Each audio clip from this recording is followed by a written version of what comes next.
Xin chào, g'day, and welcome to another cup of coffee in Dalat.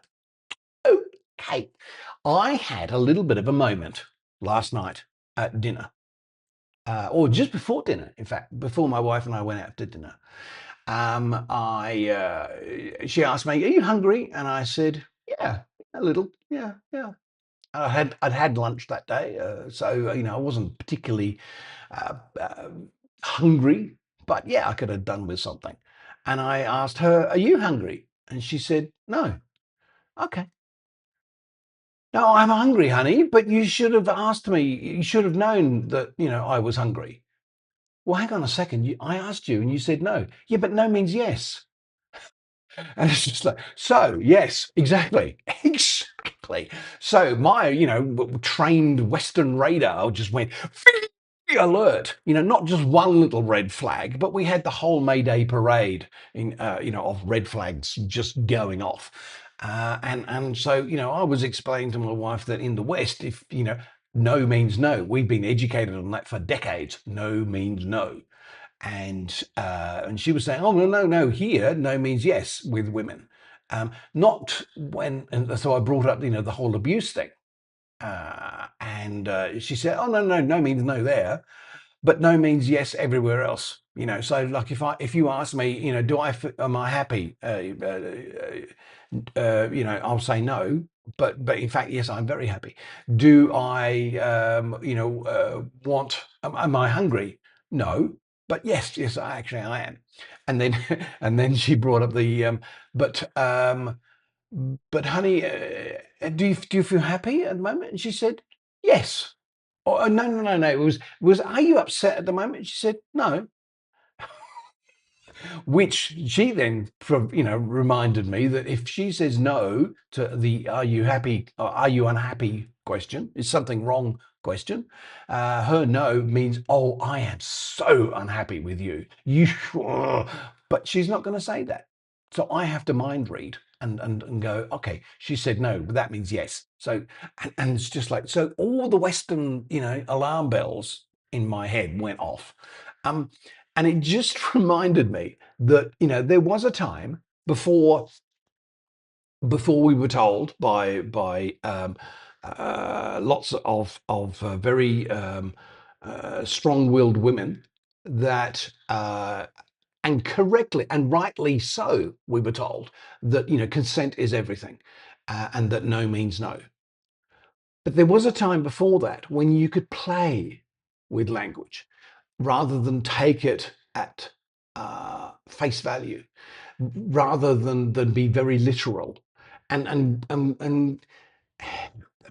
bless them. So Americans, for some reason, are very literal people. It's hard to find an American who understands nuance, um, in the main. Yes, of course there are exceptions. This is a bell curve world, so there are always outliers, and there are always people who aren't in the middle of the bell curve, but they're out towards the sides. So yeah. Don't hang me with that particular thing. But the vast majority of it seems to me, from a non-American perspective, from a non-American life, that it seems to me that there are a large number of Americans who are very strident about the fact that everything is literal, and that there is no nuance. And that you have to say on the microwave, or you have to say on the microwave, do not put, and the poison bottle, poison in large letters, so no one can miss that, and the small letters underneath, do not drink. But anyway, so this literalism.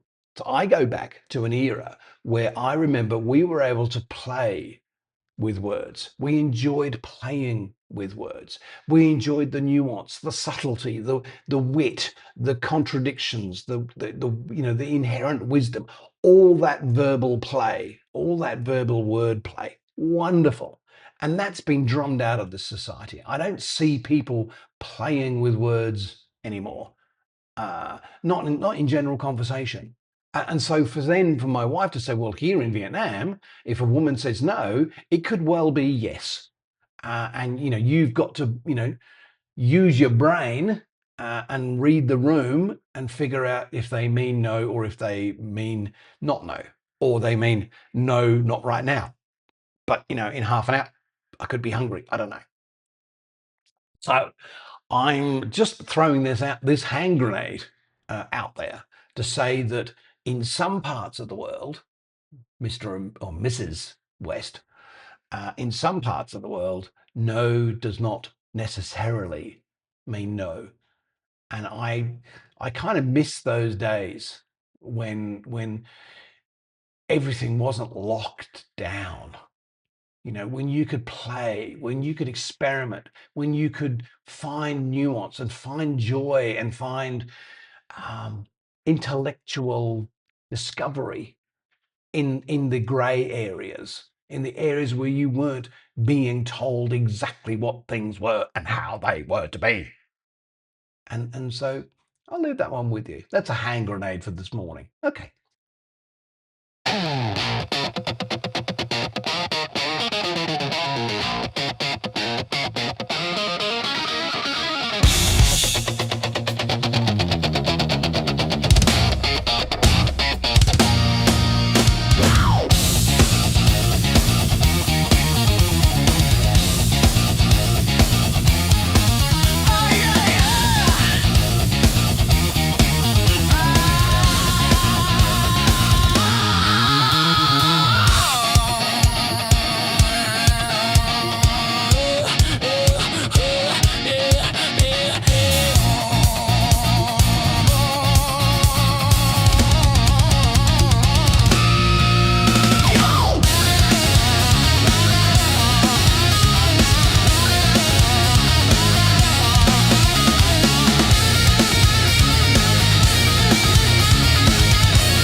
The street like a signal glitch, static on the edge of